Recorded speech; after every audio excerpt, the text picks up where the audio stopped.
Olá, pessoal. Bom dia, boa tarde, boa noite, dependendo do horário que vocês estarão assistindo aqui o canal do YouTube do Geração 68, Sempre na Luta. Hoje, na playlist Entrevista 68, nós vamos discutir emergência climática, o aquecimento global, as ondas de calor, o El Niño, que chegaram a causar 60 graus de sensação térmica no Rio de Janeiro. Inacreditável algum tempo atrás, mas parece que as pessoas começam a se acostumar com isso, inclusive com morte de pessoas, morte de idosos e muitas dificuldades pela frente.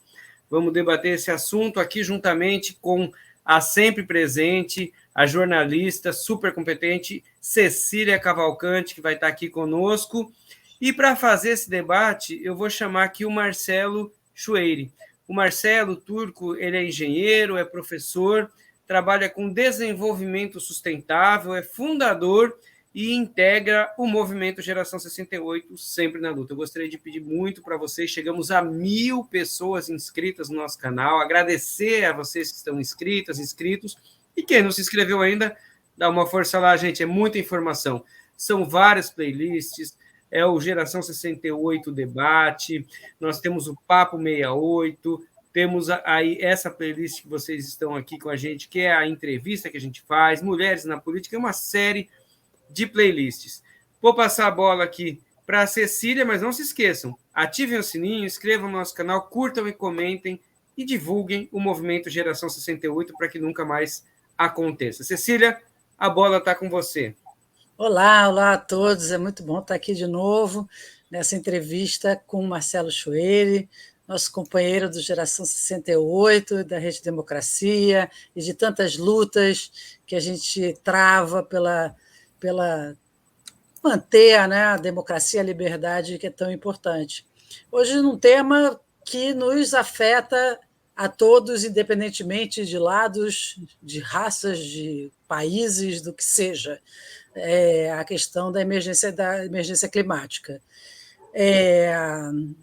Marcelo, muito obrigada pela sua entrevista, por estar aqui com a gente. E eu começo, obviamente,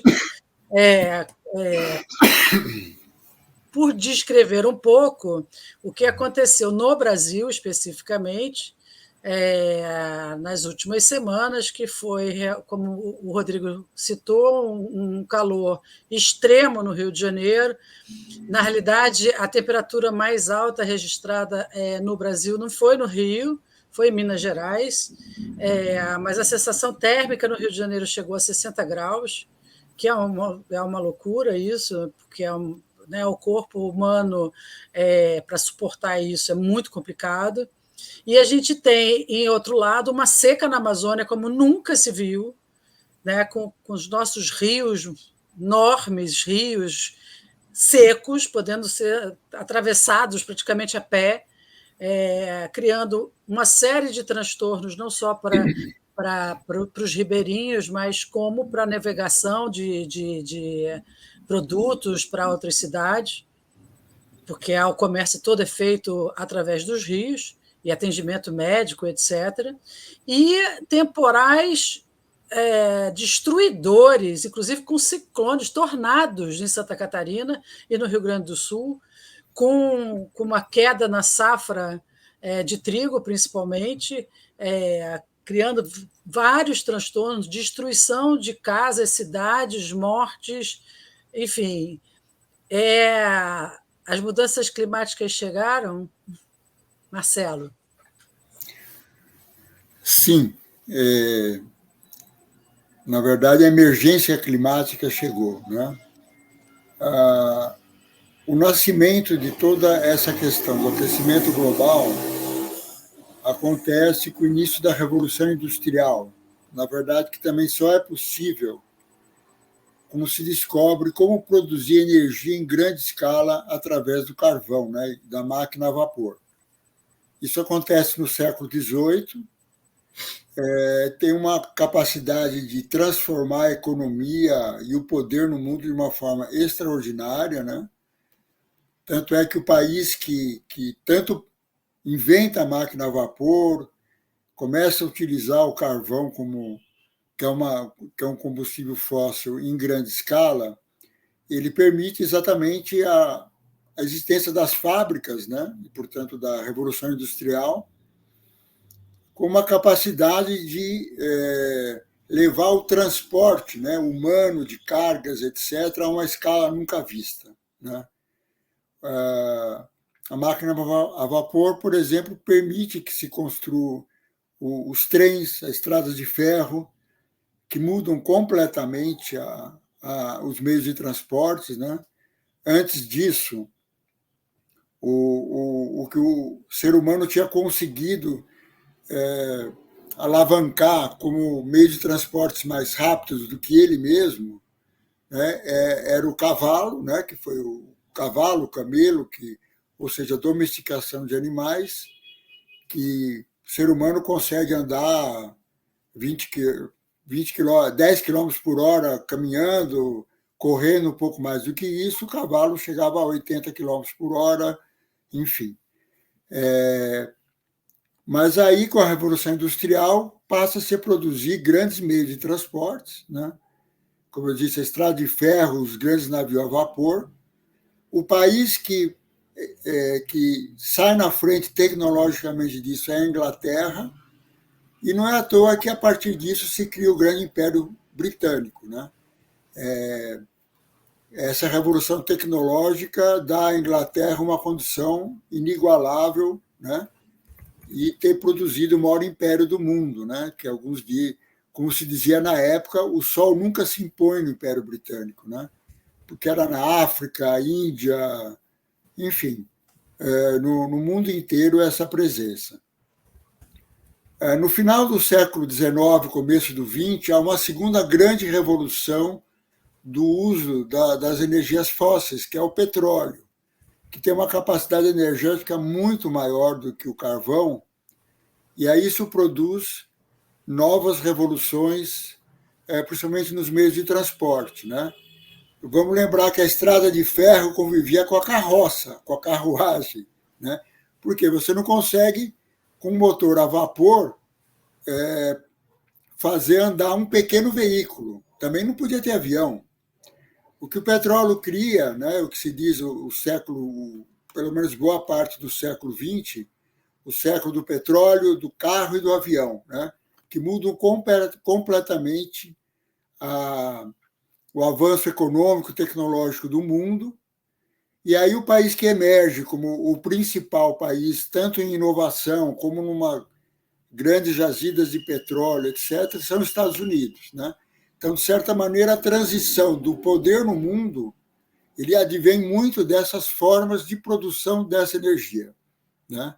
Que leva a grandes transformações também na indústria, mas principalmente nos meios de locomoção, né? Essas duas fontes de energia, elas têm uma capacidade de produção de dióxido de carbono e outros gases do efeito estufa, que progressivamente começam a levar pela primeira vez uma espécie, né, nós, né,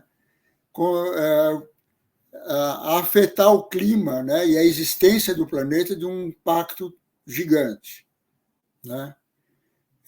Eu entendo que nós estamos na terceira grande transição energética moderna, né, que é, na verdade, a volta às energias renováveis, né? Não é que elas não existiam antes, né?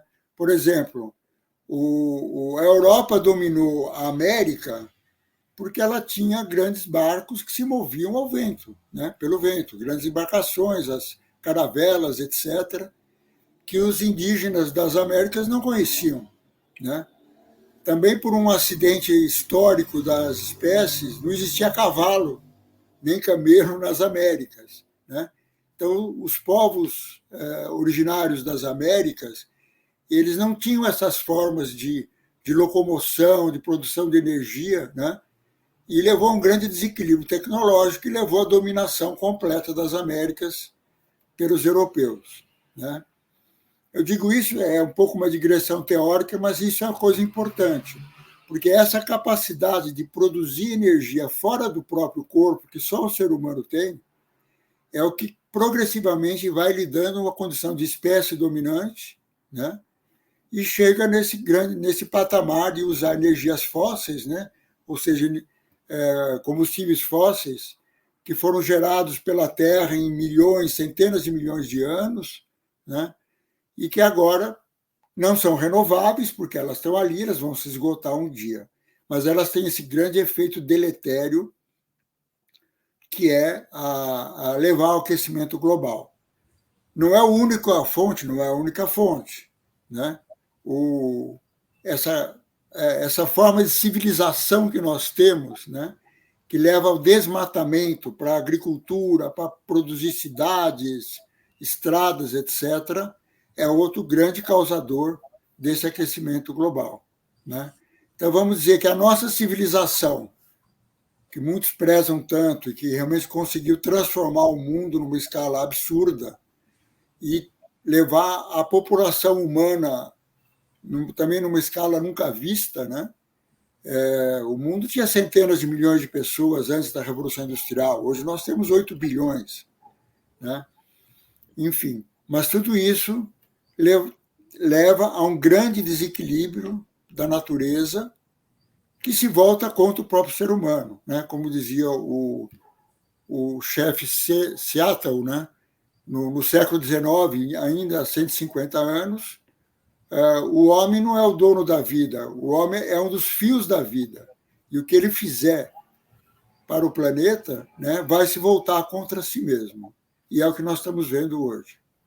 A gente há pouco tempo, vocês podem, quem quiser procurar aí na nossa playlist, tem uma entrevista com o professor Carlos Nobre, que é climatologista, que ele disse que a gente estaria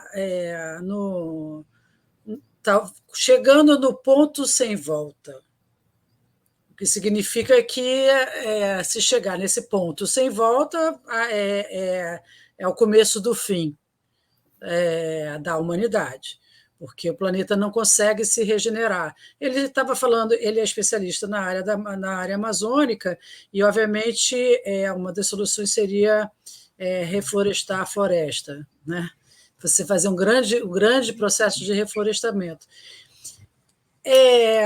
Vamos falar de políticas macros para começar, para depois a gente ir para políticas micros, né? Quer dizer, na questão das cidades propriamente dita. No macro, na questão do Brasil,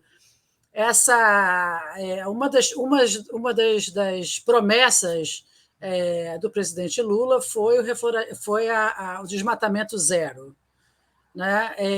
A gente fala da Amazônia, mas a gente tem que lembrar que nós temos outros biomas que são fundamentais para a questão do clima, como o próprio Pantanal, que pegou fogo agora há pouco tempo, novamente, né? E nós temos o Cerrado, que é um outro tipo de bioma que também é muito importante. Enfim, nós temos vários biomas. Mas a questão da Amazônia, e, além do desmatamento zero, a questão do combate ao garimpo, porque é a poluição dos rios, principalmente, e o próprio desmatamento que acontece. E a outra grande questão política, que eu acho que não se enfrenta, pelo menos a gente não vê ser enfrentada, é a questão da transição energética. Ou seja, uma empresa como a Petrobras não ficar só preocupada com a exploração de petróleo, e sim também investir em fazer um grande investimento em energias limpas. Eu queria saber a sua opinião e a sua análise sobre esses dois pontos para começar. Não, perfeito. O Brasil, em primeiro lugar, talvez seja o grande país do mundo com maior capacidade de obter suas energias através de fontes renováveis, né? Nós estamos praticamente numa região mais tropical do mundo, em parte, inclusive, equatorial, onde tem muito sol, tem muito vento, tem muita água, muito rio, né? Nós temos 4.000 quilômetros de litoral, onde também existe a questão da energia das marés, enfim. Há várias fontes que o Brasil, em parte, usa, né? Por exemplo, as nossas usinas, a maior parte delas são hídricas, né? ao contrário dos países do hemisfério norte, né, onde a maioria ainda se move a petróleo, carvão, gás, etc. Essa transição energética está posta como uma necessidade, né? O nível de aquecimento que nós atingimos, inclusive essa semana, foi de levar o planeta a 2 graus Celsius acima do que era na era pré-industrial. As pessoas podem achar, mas 2 graus é tão pouco. Não é tão pouco. Porque a Terra é um equilíbrio muito sensível, muito delicado, né? São uma série de processos que levam ao equilíbrio térmico do planeta, e esse equilíbrio está sendo rompido, né? O Acordo de Paris falava que até o final do século XXI o ideal era não passar de 1,5 grau de subida em relação à era pré-industrial. Bom, nós já atingimos 2 graus agora e está subindo, né? Então, essas ondas de calor, essas enchentes exageradas num lugar, secas no outro, mostram que o planeta entrou em desequilíbrio. E como o planeta é um sistema gigante, né, esses desequilíbrios eles podem perder o controle, né? Para vocês terem uma ideia, o nível do mar ele é muito associado a quanto de água você tem em estado líquido, quanto água você tem em estado de gelo, né? O grosso do mundo do gelo que está em terra está na Antártica e na Groenlândia, e um pouquinho lá para cima, na Rússia, etc., nos países nórdicos, com grandes geleiras, etc., né? Também tem as geleiras do hemisfério sul. Mas se todo esse gelo se transformasse em água, o nível do mar subiria 70 metros. Vocês imaginam o que significaria o mar subir 70 metros, né? Grande parte da população do mundo vive em regiões costeiras, né? No próprio Brasil, em toda a América, na Europa, na Índia, né? A Índia é o país mais populoso do mundo hoje, com 1/3 do tamanho do Brasil. Na China, o Japão seria em grande parte inundado, todas as ilhas do Pacífico seriam inundadas, enfim. Tudo bem, não estou dizendo que vai chegar aos 70 metros de subida, mas se o mar subir 5 metros, o que é possível nesse grau de aquecimento que está havendo, seria uma catástrofe urbana e humana, e também das outras espécies, evidentemente, né? Muitas cidades desapareceriam. O seu Rio de Janeiro aí, Cecília, praticamente desapareceria se o mar subir 5 ou 10 metros, né? Vocês imaginam que isso levaria a guerras por territórios, né? Populações enormes teriam que ser deslocadas, teriam que ir para outros lugares. Esses confrontos que nós estamos tendo por terra, território, etc., eles se multiplicariam pelo mundo inteiro, e podem se multiplicar ainda, né? Uma segunda grande questão são os próprios eventos climáticos, né? Então, por exemplo, o que leva a um dos eventos climáticos mais poderosos do mundo são os furacões, né? Os furacões eles surgem através do aquecimento da água do mar. Por que tem furacão no hemisfério norte e no hemisfério sul não tem? Porque no hemisfério sul tem muito mais água que terra, e a terra aquece mais rápido. A água é um regulador térmico, sem entrar muito em tecnicalidade. Mas por que está acontecendo, por exemplo, esses ciclones no sul do Brasil? Porque o Atlântico está aquecendo além do normal, né? E toda hora que isso acontece, leva a grandes tempestades, que estão principalmente hoje no sul e no sudeste. Tivemos em São Paulo esse ano ainda a maior chuva, né, de 600, 700 milímetros, que é um absurdo. Se isso continuar, vai ter furacão também no hemisfério sul, vai ter furacão no Brasil, né, que vão atingir, inclusive, as maiores metrópoles brasileiras, o o São Paulo, o Rio de Janeiro, que não estão nem de longe preparadas para enfrentar esse tipo de coisa, onde existem grandes concentrações populacionais. E, de outro lado, você vai ter a desertificação de outras realidades. Essa semana também, esses dias, se descobriu que tem um pedaço, uma pequena ilha no Nordeste, que virou deserto. A gente sabe que o Nordeste tem muita área do semiárido, que é uma situação pré-deserto. Nós não temos deserto no Brasil, mas surgiu um miolo de um deserto no Brasil. Né? Não sei se vocês sabiam disso. Isso pode crescer, pode se criar um grande deserto no Nordeste.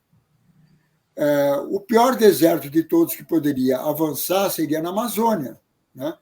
A Amazônia, se o ciclo que tudo de água e de chuvas, etc., que a Amazônia gera não só para si, mas como para todo o Sudeste, Centro-Oeste do Brasil, se esse ciclo for rompido, a Amazônia rapidamente pode se transformar num deserto.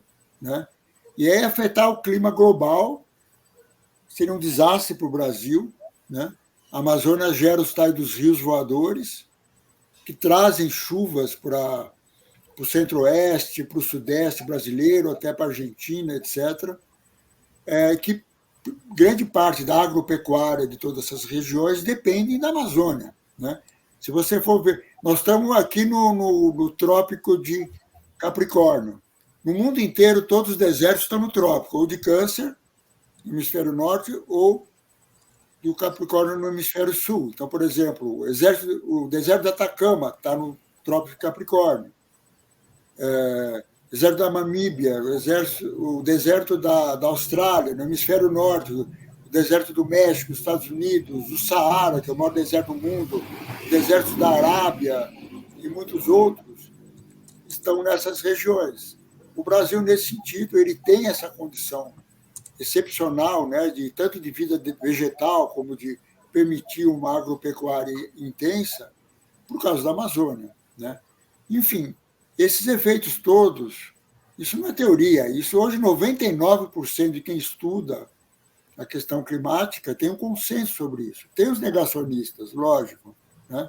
Aliás, o negacionismo também é um grande causador do aquecimento global, porque ele impede decisões políticas e empresariais mais radicais que precisam começar a ser tomadas agora. Né? Quando a Greta Thunberg fala, né, que é uma líder mundial dessa questão contra o aquecimento global, e que a coisa tem que ser já, tem que parar de escrever papel, de tomar medidas, né? Isso é uma coisa urgente.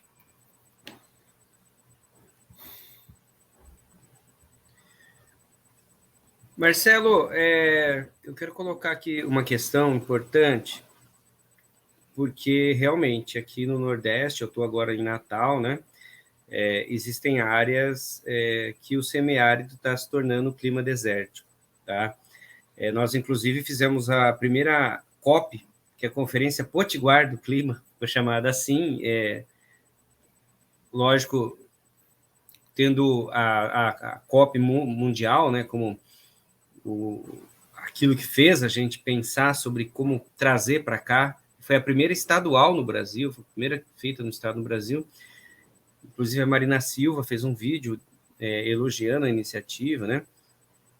E nós tiramos aí plantar 5 milhões de mudas de árvores no Rio Grande do Norte, principalmente no semiárido, porque aqui no Rio Grande do Norte também tem essas áreas.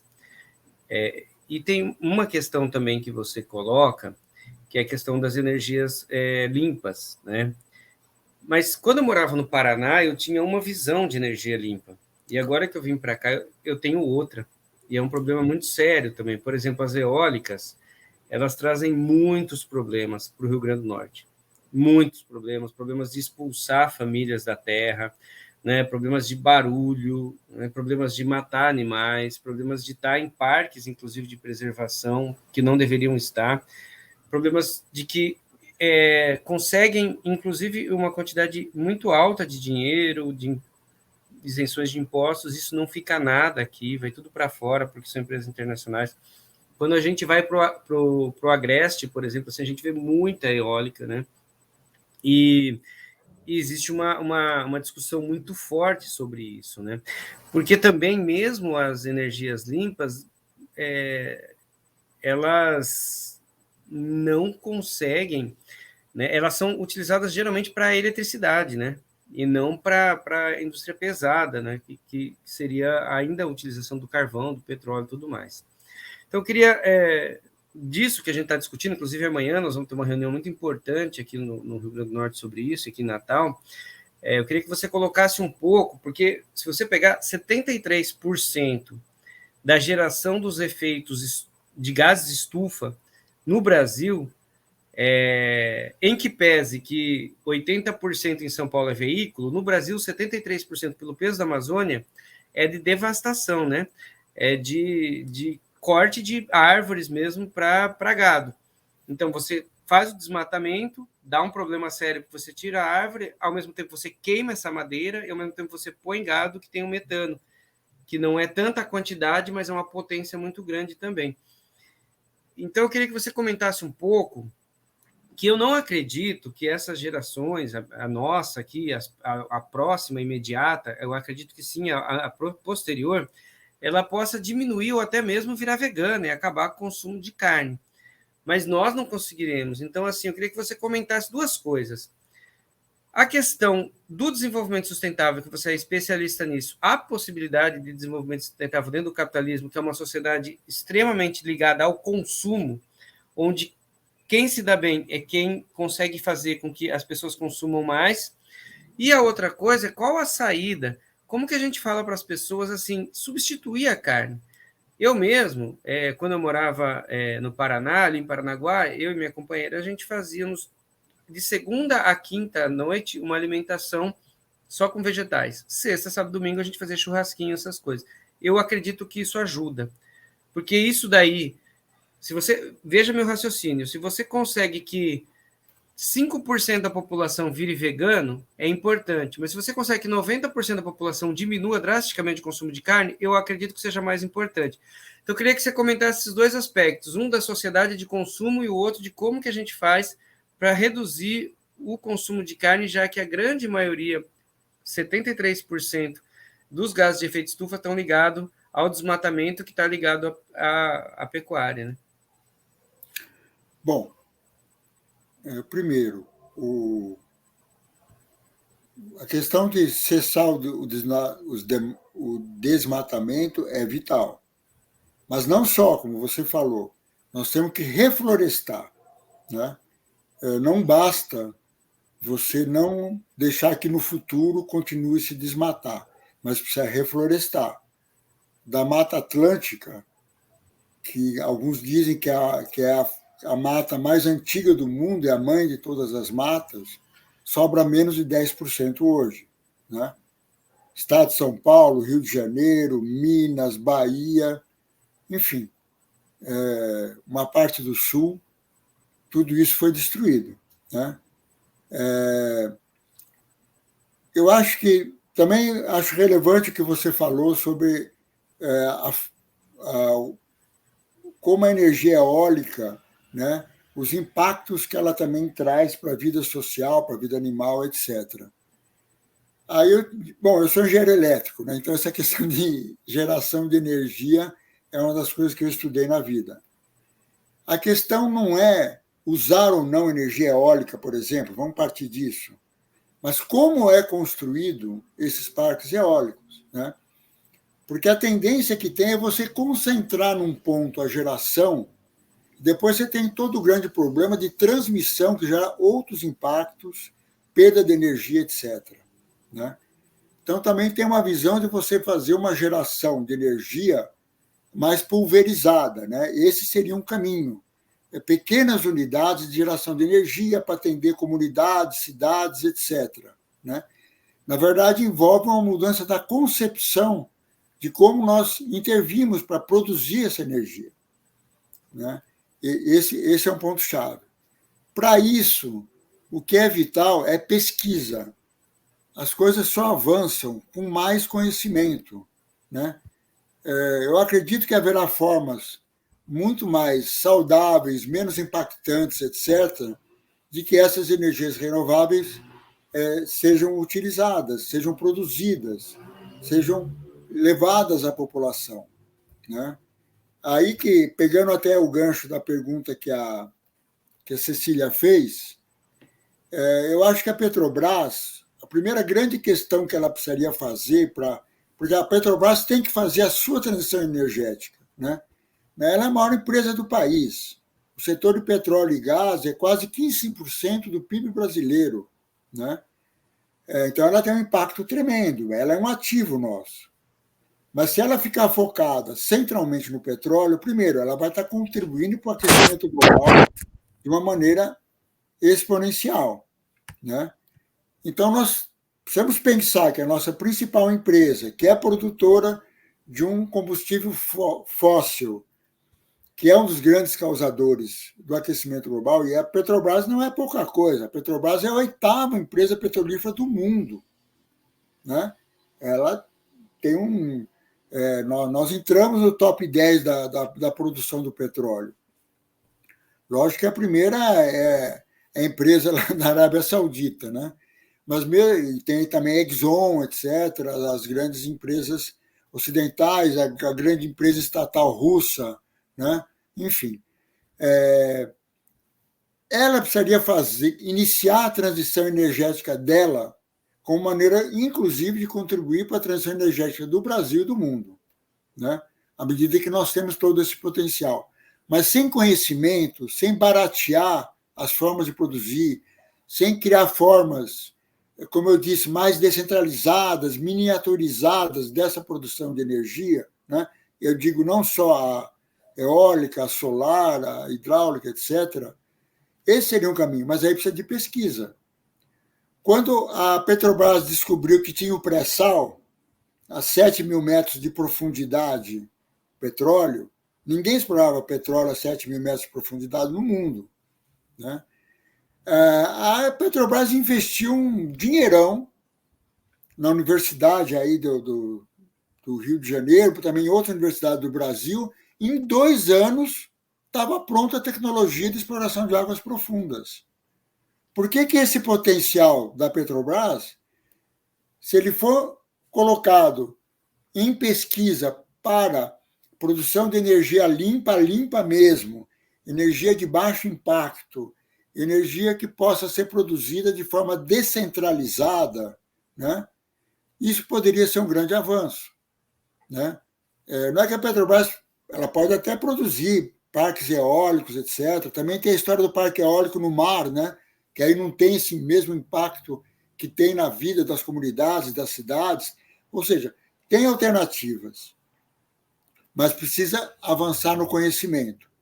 Como eu tinha falado, as 2 grandes revoluções recentes da produção de energia, que foi o carvão e o petróleo, elas deram uma condição excepcional para movimentar a economia do mundo, etc., né? O Brasil tem um potencial para isso.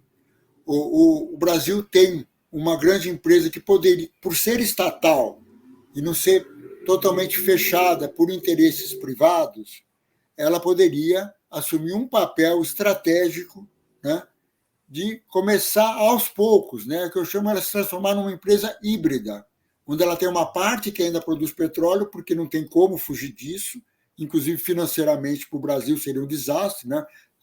De repente não vão mais para petróleo, o Brasil desaba, né? Não tem condição para isso, mas ela tem que começar essa transição.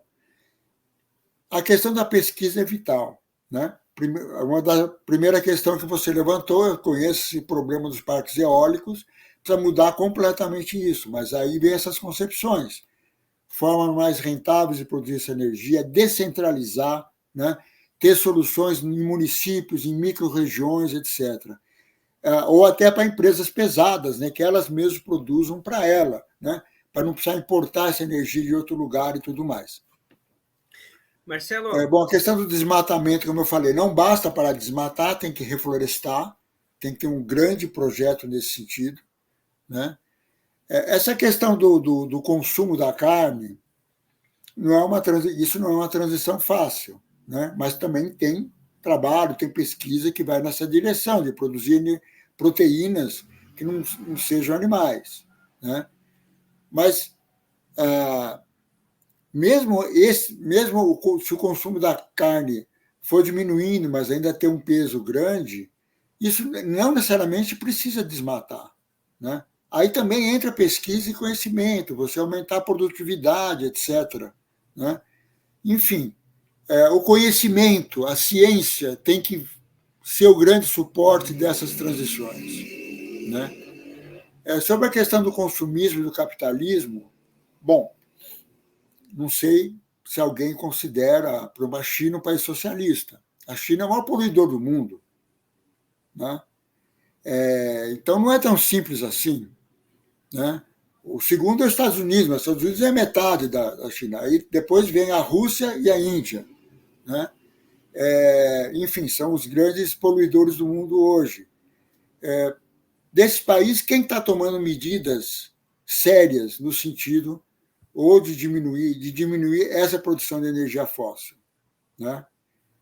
Então tem que ter uma pressão mundial também, né? Tem que ter uma pressão mundial, né, nessa direção.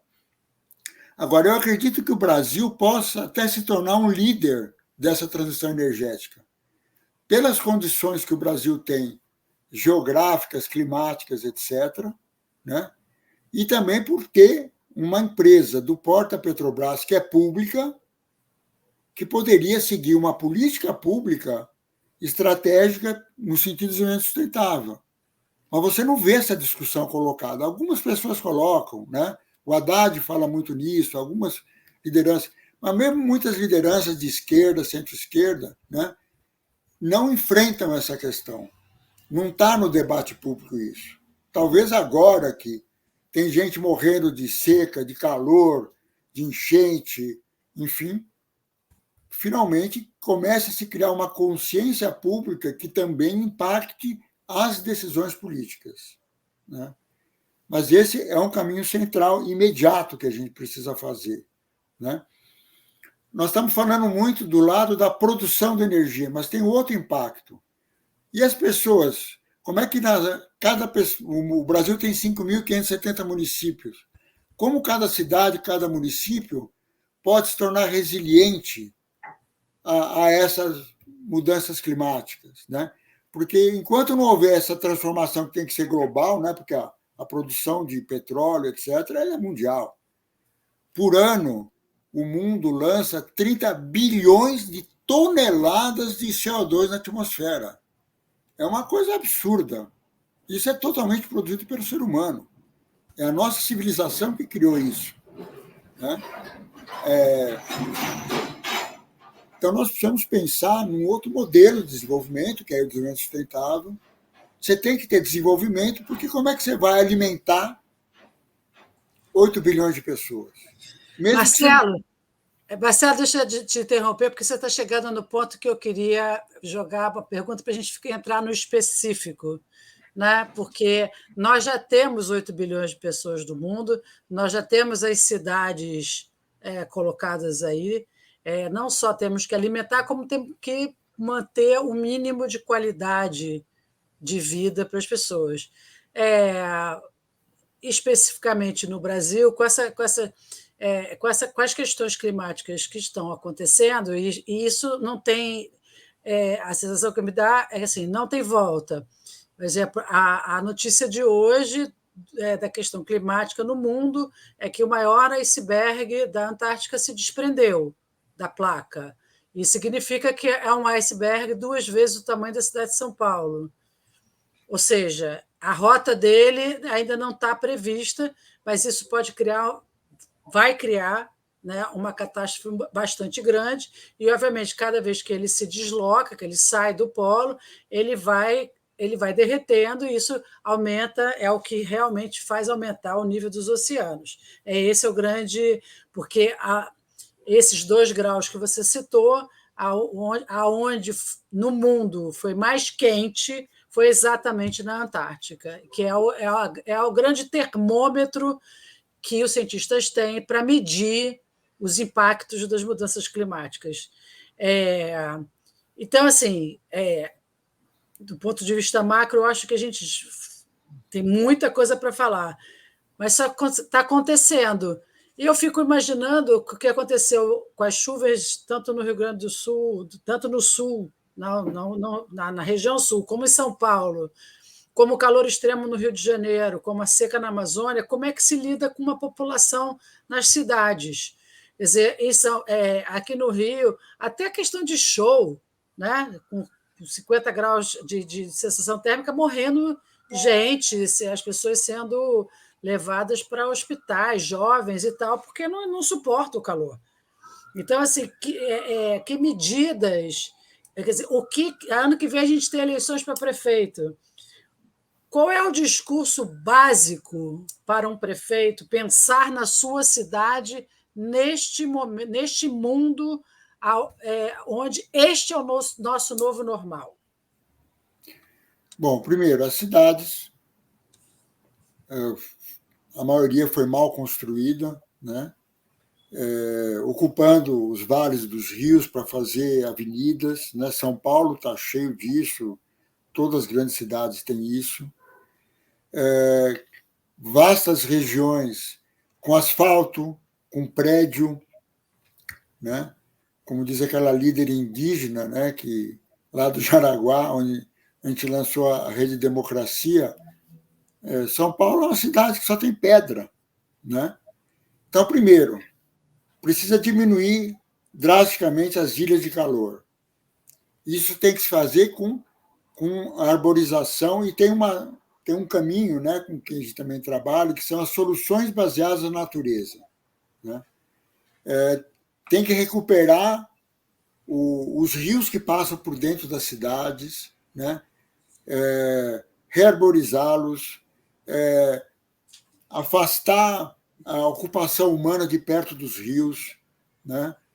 Ter reflorestamento nessas áreas, multiplicar parques, né? Onde você possa ter uma vida mais saudável, né? Enfim, tem que haver uma requalificação urbana completa. E aí cada município tem uma situação, né? Os 5.500 municípios do Brasil, cada um está de um jeito. Pode ter alguns padrões, mas cada um é uma situação, né? Então, primeiro, tem como minimizar os impactos pensando como os municípios fazem suas soluções se harmonizando com a natureza e não agredindo a natureza, né? Esse é um ponto-chave. Segunda questão, a questão da economia circular. Grande parte da nossa produção industrial ela não é circular, ela é linear. Você tem uma estrutura fabril que produz um insumo que depois vai para outra, que vai produzir, e cada uma dessa cadeia produtiva ela joga resíduos na natureza, ela usa energia de forma, muitas vezes,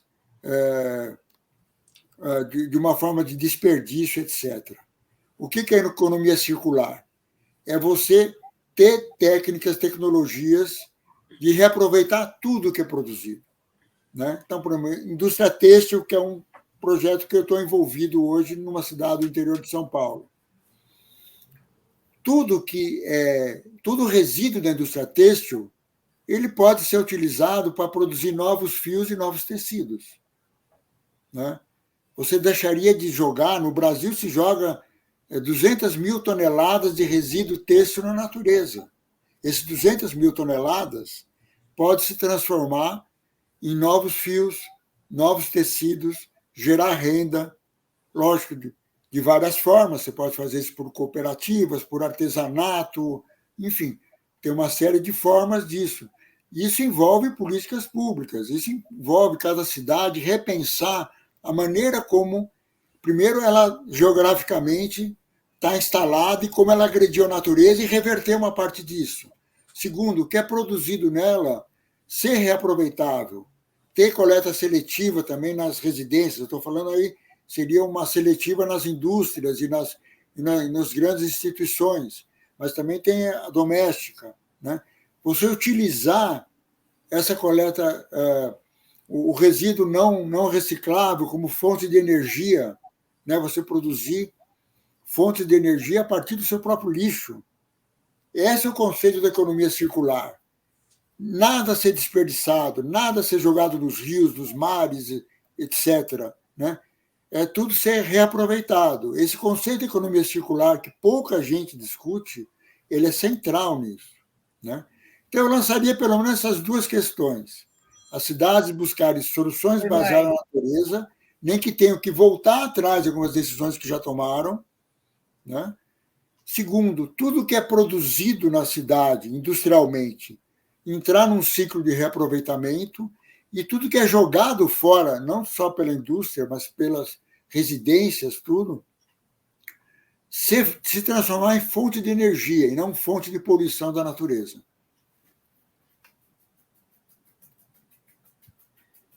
Não sei se eu consegui responder sua questão. Marcelo, a gente já está indo para quase 46 minutos aí, tá? Queria agradecer bastante. Eu acho que tem muita coisa que daria para a gente continuar. Acho que dá para fazer um parte 2 aí. É a economia circular, é o minimalismo, é a sociedade do bem viver, né? Quando você fala, por exemplo, da pesquisa, da questão das eólicas, eu me lembrei bastante também das hidrelétricas, né? Que ao invés de fazer imensas hidrelétricas, poderia ter feito mínimas, menores, né? Para ter um impacto menor. Então, assim, eu queria que, antes de mais nada, agradecer muito a sua participação aqui, também passar para a Cecília, para dar as considerações dela antes de você terminar. E eu gostaria de deixar uma questão aqui para você. Você participou do Movimento de Geração 68, participa, é fundador, mas você participou lá atrás da luta contra a ditadura. Você, na época que os DCEs eles eram proibidos, você foi o presidente do Conselho dos Centros Acadêmicos, você participou da missa na morte do Alexandre Vanucchi, que foi o início do contra-ataque, né? E naquela época eu imagino que não tinha muito esse debate ambiental, não tinha muito esse debate das mulheres, LGBTQIA+, né? Essas pautas surgiram. Eu queria que você falasse um pouco sobre essa importância da gente aumentar nossas pautas, porque eu já ouvi muitas pessoas falarem, só fica falando de plantar árvore, não, isso daí é um absurdo, que eu quero saber de luta de classe, mas eu acho que isso faz parte da luta de classe também, né? Queria que você colocasse um pouco disso, mas antes passar a palavra para a Cecília e agradecer muito sua presença aí e já coloque suas considerações finais. Cecília, se tiver alguma pergunta, é agora. Não, eu só quero agradecer, tem várias perguntas, sempre eu tenho muitas perguntas, e conversar com o Marcelo sempre é um prazer. Mas eu tenho certeza que a gente volta aqui e volta à discussão, e eu acho que todo mundo pode comentar e fazer suas próprias perguntas nos comentários aqui embaixo, né? E a gente volta para discutir esse assunto novamente, com certeza, porque é a nossa vida que está em jogo. Marcelo, é contigo, muito obrigada. Bom, realmente é uma discussão vital, né? Isso acho que é importante, né? Como o Rodrigo falou, há 50 anos atrás, muitas dessas pautas não estavam colocadas, né? Podia ter um ou outro ali mais idealista ou mais visionário, né? Que já começava a ver isso, já tinham cientistas alertando para essa questão do aquecimento, da sociedade do desperdício, do consumo, etc. Mas não era uma pauta política central, né? Aos poucos ela foi se tornando. E hoje ela não é só central, ela é estratégica, ela é vital, é uma questão de vida ou morte, né?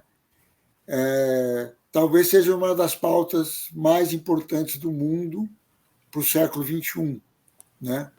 Eu vejo outras, né? Mas semelhantes a essa, como a busca pela paz, a busca contra a desigualdade social, enfim. Mas a política precisa entrar profundamente nesse tipo de questão. Se ela é um instrumento para atingir o bem comum, essa é uma pauta vital, que tem que entrar no debate político, nos movimentos sociais, que muitas vezes deixam de lado essa questão, né?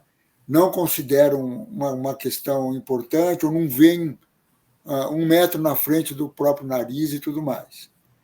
Você tem toda a razão, mas essa pauta agora está colocada globalmente, né? E a pressão de opinião pública ela tem que crescer por todas as formas e chegar na política, né? Lembrando que todo esse movimento de extrema-direita hoje no mundo ele é negacionista dessa questão por princípio, né? E o negacionismo ele é nefasto. Por quê? Porque ele cria resistência a essas mudanças que a gente precisa fazer a partir de agora, né? Enfim, esse debate tem que crescer. Acho que podemos aprofundar uma série de temas. Essa questão das soluções nas cidades, nas comunidades, é muito importante, porque também no micro é que as coisas acontecem, no micro que as pessoas vivem, é no micro que as pessoas, às vezes, podem pressionar mais a política. Ano que vem vamos ter eleições municipais, e se a gente conseguir trazer essas questões para esse debate, sair desses debates, muitas vezes, que não levam a nada, de ideologia abstrata e de valores ou contravalores, né, para a busca de soluções concretas, né? A questão está dada, como acho que a Cecília falou no começo, pode se tornar irreversível. Nós estamos chegando na beira do irreversível, né? Está muito perto, não é 2030, não é 2050, que são as datas que foram colocadas para obter resultados intermediários. Nós não vamos atingir os Objetivos de Desenvolvimento Sustentável 2030. Já não vamos, mas tem que começar agora, é 2023, 2024. Né? Essa discussão é vital para a sobrevivência da humanidade, não diria do planeta, porque o planeta já passou por crises maiores, né? E o planeta tem alguma forma de regeneração, só que talvez essa regeneração vai excluir os seres humanos. É isso mesmo. Valeu, Marcelo. Olha, é muita coisa para debater, né, Cecília? A gente vai com certeza chamar Marcelo de novo. Você que está assistindo aqui no YouTube, além de se inscrever no nosso canal, de fazer suas perguntas, se você tem estudo, se você tem interesse nesse tema, quiser conversar com a gente também, entre em contato conosco. Vamos gravar, vamos colocar aí as diversas ideias, porque acho que essa situação que nós estamos hoje, ela vai precisar, como diz aquela música do Beto Guedes, vamos precisar de todo mundo, 1 mais 1 é sempre mais que 2. Essa questão é muito importante, nós continuaremos aqui no planeta, mas as próximas gerações realmente vão sofrer muito, e a gente sabe que, como o Marcelo disse, se não é ainda um ponto sem retorno, estamos muito próximo disso, nós precisamos colocar a mão na massa para tentar resolver. Muito obrigado, Cecília, muito obrigado, Marcelo. Caiu minha câmera mais uma vez aqui, a Cecília encerra agora, por favor, Cecília. Nada, muito obrigada, tchau, beijo enorme para vocês. Mas você está bonito na foto, Rodrigo. Tá.